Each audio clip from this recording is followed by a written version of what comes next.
Hello and welcome to the Asylum. I'm back again. So, woo. Uh, I am your host, Don, and with me today is Jeremiah. And to celebrate my auspicious return, we have watched Haunting of Winchester Mansion. And we're going to talk about it. Of Winchester House. Sorry, Winchester House. And we're going to we're so back to the Asylum. I was looking forward to this greatly by watching Attack of the Killer Donuts and Attack of the Linderhausen Zombies and Jack Frost and quality films. I could have warned you about Jack Frost. I saw Jack Frost when it came out. Hey, its kills are better than anything in any Asylum movie horror film. I could have warned you though, because I've seen Jack Frost. I didn't realize they made a sequel to it. They made a sequel. Nope. La la la la la la la la la la la la la. But I could have warned you. Jack Frost is terrifying. Michael Keaton one's pretty terrifying too. Yeah, it's fair. But Haunting at Winchester House, 2009. Yeah. It was made to cash in on Haunting in Connecticut, which is Ed and Lorraine Warren related film, while Haunting at Winchester House is nothing to do with them because it's about the Winchester House. But according to the Asylum, they're the same. The same. Clearly related. Clearly. If you've ever seen Haunting in Connecticut, it is a Warren story. However, not Conjuring is not part of the Conjuring universe. They don't bring the Warrens into the movie. It's completely different. Though it is a very good horror film. Yes, it is considerably better than this movie. Oh, considerably. But this is directed by Mark Atkins, who we've seen a lot. He did Evil Eyes. He did Halloween Night. He filmed Snakes on a Train. The great film where the snake ate the train. Apparently he's done a lot of ones like Princess of Mars. At least Snakes on a Train, the movie poster was actually accurate. It was, in fact. This one, it's debatable. If this poster is accurate, it's debatable. There is a baby head right there. Yeah, I don't remember that. He did a movie called In the Name of Ben-Hur. Good grief! Why? He also did one of the He did Six-Headed Shark Attack. So he's done one of those ones. He did one called Empire of the Sharks. He does lots of films for them. He's filmed a lot of films for them. He's filmed a lot more than he has directed. Like he filmed Transmorphers, which we know such a great cinematography. He filmed War of the Worlds 2, The Next Wave. Classic. Halloween Night he filmed, which of course we just loved the cinematography in that movie. Yeah. Evil Eyes I have no memory of, but I'm pretty sure we watched it. My list says we watched it. It's one of the 2004 ones. Oh, yeah. Oh yeah, that was the one about the haunted movie script. Yeah, with the man they call Jimmy. No pirates involved. No pirates, no. And no weird stripper scenes. Unfortunately. So Haunting in Winchester House. Haunting Winchester House, yeah. So story. It opens up. It opens up with a very nice, friendly, hot UPS lady coming to deliver a package to the Winchester House, which apparently people live in. So when she goes to deliver this package, isn't it a museum? You can tour it because has anyone lived in it since I forgot her name, the lady died and who was adding random halls because she thought she was being hunted by spirits, and if she stopped adding to the house she'd die. Sarah Winchester. Yeah, has anyone lived in it since? I have no idea. I thought it was generally considered cursed. It is generally considered cursed. That's why they used it for the movie. But yeah, so she delivers this package to this lady, but while she's doing that, she encounters a ghost of a little girl who like gives her a little ball to play with, and she like goes in and she's like, "Hey, here's your package. Also, give this ball to your little girl because she gave it to me and I forgot to give it back to her." And the lady freaks out. Really horrible acting. She was the worst actress in the entire movie, which is saying something. She was terrible, but she horribly overacts. And then the UPS lady leaves, and then that lady subsequently gets murdered by ghosts. Which I was like, yay, horrible acting lady's already gone. I don't have to watch her act anymore. And then we got the rest of the cast joined in. Yeah, and then we got the rest of the acting in this movie. Question. So this is supposedly based on real history-ish story, but tell me if I'm wrong. Because I remember the movie Winchester, and the background information they had with it. There was bonus features of that movie. Oh, Sarah Winchester's child, who died as a baby. Yes. Never lived in California where that house was. Correct. Died before they moved there. She moved to California after her entire family was dead. Okay, so this movie's already full of crap. Got it. Yes, absolutely. Move on. Moving forward. So then we get introduced to the new people that are moving into the house. I guess they're supposed to be like caregivers, kind of like Shining-esque style thing. So it's a husband, a wife, and a daughter. And I think they must have had a miscarriage beforehand. They don't really explore that. But I think that's like the implication. One of my favorite things about this movie is I watch all my movies in subtitles because I'm deaf. And it's about an hour into the movie before the husband or wife are named. The subtitles just say... Oh my goodness, you might be right. Yeah, the subtitles just say husband or wife throughout until Haley gets kidnapped by the ghost, which is the daughter who does get named. She gets kidnapped by the ghost, and then Susan, that's the wife, starts calling the husband Drake. But up till that point, neither of their names are mentioned through this whole movie until about an hour in. And then you get Drake, and then probably about 5 minutes later, you get Susan. And that's when you find out what their names are. Which reminds me of that who did it? I forgot, Guy Ritchie King Arthur movie that clearly like 6 other directors were making on and wrote, and then he just kind of finished it, where they didn't name Guinevere in the entire movie. She was in it, but they forgot to name her. They just called her woman. I'm like, really? Someone forgot this. So yeah, this movie's slow. Yeah, it is. Spoiler alert, this movie is 1 minute longer than your average Asylum film. Only in your copy, because mine says it was an hour 26. Mine said 1 hour and 31 minutes and 6 seconds. So yours might have had extra like advertisements or something built in. I don't know. Maybe they recorded it off TV. I was upset. But yeah, so we get introduced to our new cast of characters, husband, wife, daughter. They're driving to the Winchester mansion. Meanwhile, whilst they are driving, they almost get ran off the road by some jerks driving way too fast down a narrow road. They pull up to the front gate. They can't unlock it, so they just walk up, and then they've moved in. And then we get introduced to not Harvey Dent. I can't remember the guy's name right now. The ghost guy, the paranormal dude. It was like Harrison Dent or something like that. Harrison Dent, yes. Yeah. So Thomas Boykin is the actor, the black dude. Yeah. So they're like making steaks or something, and he like just appears behind the dad. You're like, oh, that dude's probably a ghost, but he's not. And so he starts talking to him. Turns out he's a paranormal investigator, and he's just like, hey, yeah, so I saw your guys' car down the road. Thought you guys might need some help or something. How's it going? And then spooky things start happening.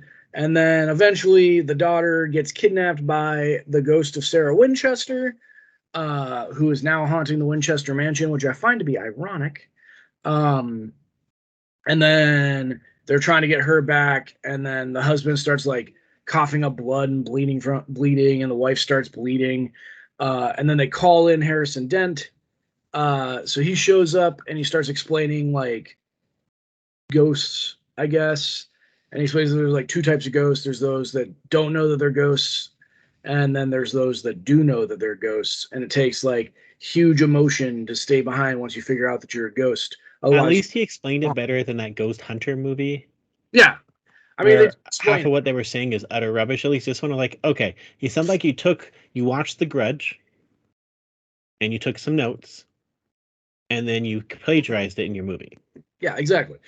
He's got some like magic stone that was made from the hair of a lady who could touch ghosts or whatever, so he can use it to beat up ghosts. Then he dies. Touch Uh, you. yeah, then he dies, and so we get to see like what happens when a ghost, a Type One ghost, realizes that they're dead. Is that they fade into nothingness essentially, which is what he does. And then they manage to reconcile with the ghost of Sarah Winchester. They get Haley back, and they're like, "Hey, everything's good." And then they're like, "All right, well, screw this place. We are leaving." Which they're not dealing with the three dead bodies. They're now adorning the grounds. So they're like, we're getting out of here. So they just walk down to the gate. They get through the gate, and they're like, "Where's the car?" And then they're continuing to walk, and then Susan has the realization that they've been dead the whole time. So like when the car ran, like almost hit My them. eyes rolled like into the back of my head when that I was like, really? They've been dead the whole The time. most unearned garbage. Yeah, it's like they were going for like an others situation here. Yeah, Uh, but without any sort of skill to get there. At least others, like the thing is, they can rewatch it and go, "Oh, I get it." oh, Same thing with they Sixth Sense and stuff. There's actually like a script that earns it. and This like one's like, "Oh, hints, they're just like oh, kind of you layered are throughout. There were hints, they just weren't good. But like hints as in like you trip over something on the floor." I guess that level of hint. It was not good. It caused me to eye roll. Now I will say this is better than Ghost Hunters or whatever that movie was called. We it, watched it a long time ago. yeah, And the cover is legit creepy, but the cover is also creepier than the actual movie. that is usually a It's, given with it's like Asylum. those cursed dolls that they talked about in like last week tonight with John Oliver that ended up on that beach. All those like for some reason plastic old dolls just like rotting on the beach in that he paid people to like pick up and destroy because they were all cursed. But I just have a feeling that Asylum directors just kind of suck at horror. Yeah, Like I will say, there is creepiness. Like as far as if we would rate this on your normal spook level, this would get a creep rating, which is not common in a lot of movies. It yeah, would get a creep rating. yeah. Um, man, if I were to rate this, the story is not super original, but it's at least not terrible. So I'd probably get like a 2.5 for story. Acting is going to get a 2 because it's just A classic one, Asylum acting. And it's better than a 1. They at least are trying, except for Haley's fake cry. she cannot cry. Haley's cry is faker than when my daughter is crying for attention. Like it is so. Music, I don't remember music in this movie. I know it was Yeah. there. So classic 2.5 for music. No, I Uh say lower because usually if it's 2 point, I'd at least say I remembered music existing. okay, so 2. 2 for music, atmosphere. Not the atmosphere is not really good in this movie. Yeah. You don't really care about any of the characters. So like 1.5. Look, Look. Yeah. everything is really cheap. It's really cheap, and they don't do a lot of gore in this movie I for feel good like reason because I don't I think they feel could like they afford it. just I feel like they just photoshopped a picture of the Winchester Mansion over a forest because every time they showed the outside, it just looked so fake. It was just like, what? And there's only what 4 sets, maybe. It's Yep. like Haley's room, the front room, the attic or the basement, and outside. And those are It felt like, like they filmed this movie in like 4 days. yeah, it's rough. It's not the worst Asylum film by any stretch of the imagination. But it's not even This in is their not Battle Star Wars. yeah. This isn't even in like their mediocre category. It's a little bit below mediocre. It's not as bad as Pod People. It's not as bad as Pod People. I had the Few feeling things are. of it had the feeling of when they were trying to actually make movies before they started making cash-ins, except back then their movies were still also garbage. So but that's kind of like the feel that it has to it. Like it feels like they put in some effort, but because it's Asylum and they don't have any money, they didn't put enough effort. And so this movie, they say, is inspired by the success of Haunting in Connecticut. It came out like 4 months later. So it sounds like they watched Haunting in Connecticut and said, we can do that. We've got to do it very quickly. Inspired by the success. And so they made this movie in like 4 months from beginning to end. Yeah. And I believe it. The other weird thing, this movie does have a unique milestone for Asylum. It was released in 3D. They filmed it in 3D. What? There were no like 3D moments. Like, you know, when you watch a movie that was filmed in 3D, that's intended to be watched in 3D, and you watch it in 2D, and they have like the moment where something comes at the camera like that to like, oh, it's 3D. They didn't have any of those in this movie. So it was released unrated and uncut.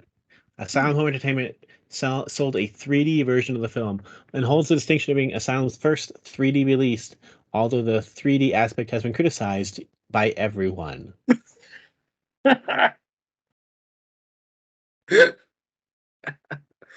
Okay, that's fair. Here's the weird thing. Okay, so Dread Central awarded the film 1.5 out of 5, and a mostly negative review shortly after the film's release. The review heavily criticized the 3D release of the film as the copy used for review purposes did not include 3D glasses. The retailer did not receive them with DVD shipments. They forgot to send the glasses that usually come with these movies, especially when you're sending them review copies. You want to point out that supposedly based on a true story, yet the film fictionalizes aspects of the actual Winchester family history and has nothing in common with facts outside of a couple of names which are vaguely posted in the movie. It also argues that the film was almost a textbook how-to to haunted house cliches due to the less than original plot, and ultimately describes the unrated and uncut brand of the film like watching a stuffy PBS production of an R.L. Stine tale by students who didn't actually read the book. It also notes that the reverse cover of the DVD spoils the film's twist ending openly. Does it really? Let me have a look at. There's no pictures of this one on IMDb. All it has is the cover. Which again was spoopy. You gotta give the cover credit. Asylum does with the baby coming out, the baby eye thing. Asylum does know how to make film covers. So the reverse cover has the main characters half ghost, half really on your cover. So this movie's not good at all. It is not the worst. It's watchable. I wouldn't recommend it. It's below Megafault. It is no Pod People. Yeah, it's around Monster because Monster's unwatchable due to the shaky cam. But has a better script and acting. Yes, exactly. This movie is like in that same area on our really vague sliding scale of Asylum films, because the only thing we've been able to like really set on that is that the best movie ever was Zombies, and then number 2, Avengers Grimm for me, for you, War of the Worlds Annihilation. That's really about the only thing. Oh, and then the bottom is Battle Star Wars, and that's really the only. Definitely not Transmorphers.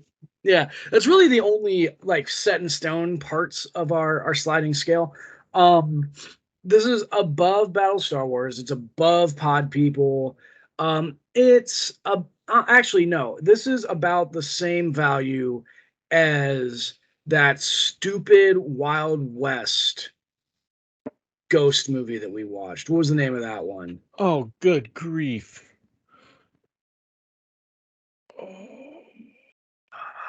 The Legend of Jolly Crap.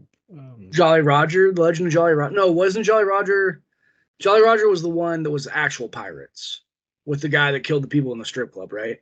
Yeah. Not that one. That This one is the was one that people thought was like, it's like Bad Bill or oh, something. something like that. We'll just say that. Yeah, Bad Bad to the Bill. bill. It's around the Bad Bill level of just.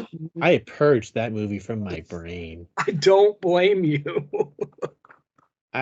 Oh, good grief. Yeah, Now I have to remember that movie exists. yeah, this movie's garbage, but it's still watchable. I would never recommend it to anybody. But If you want to yeah, make people suffer, watch it. yeah, exactly. Yeah, there you go. Hey, look, it's the picker wheel. If you wanna take the chance that somebody will eye roll so hard they have an aneurysm, don't tell them the ending first. Then have them watch this movie. They might just die right there. And then come back to haunt you. Can you see the picker wheel? Picker wheel. We haven't done this in a while because we've been gone, or I've been gone. But Wheel of Asylum, turn, turn, turn. Tell us the movie that we will burn. Tell me something good. Oh, is this the I Am Legend ripoff?